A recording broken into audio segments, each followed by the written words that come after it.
Section 239 इसमें बताया सिक्के का परिधान, सिक्का कूटकृत होना कब्जे में आने के समय ज्ञात था। यदि व्यक्ति जिसके पास ऐसा सिक्का जो आया है और उसे आते समय ये जानता है कि वो सिक्का क्या था, कूटकृत था या काउंटरफिएट था, तो उस व्यक्ति के लिए उसे दंडित किया जाएगा 5 वर्ष कारावास या 5 वर्ष कारावास और जुर्माने से उसे दंडित किया जाएगा। सेक्शन 240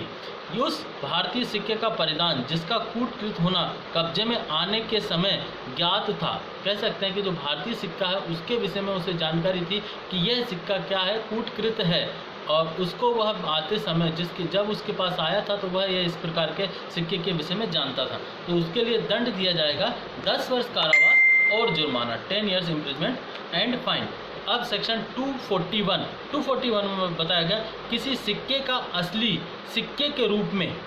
परिधान जिसका परिधान करने वाला उस समय जब वह उसके पास कब्जे में पहली बार आया था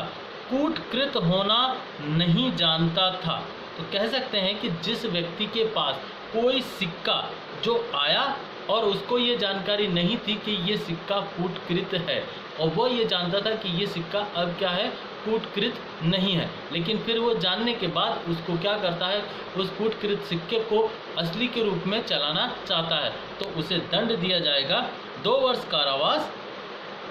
और उस सिक्के से संबंधित जो उसका मूल्य है उसका 10 गुना जुर्माना और या दोनों से उसे दंडित किया जाएगा।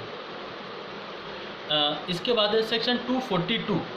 242 में बताया गया कूटकृत सिक्के पर ऐसे व्यक्ति का कब्जा जो उस समय कूटकृत होना जानता था जब वह उसके पास कब्जे में आया था। तो कह सकते हैं कि पहली बार में ही जब कब्जे में कोई सिक्का आया था उस कूटकृत के विषय में वह जानता था, तब उसके लिए दंड दिया जाएगा। दंड होगा 3 वर्ष कारावास और जुर्माना 3 years imprisonment and fine. Section 243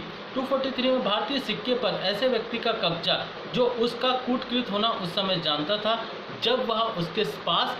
पहली बार आया था, तब उस समय उस व्यक्ति को दंड दिया जाएगा 10 वर्ष कारावास या जुर्माना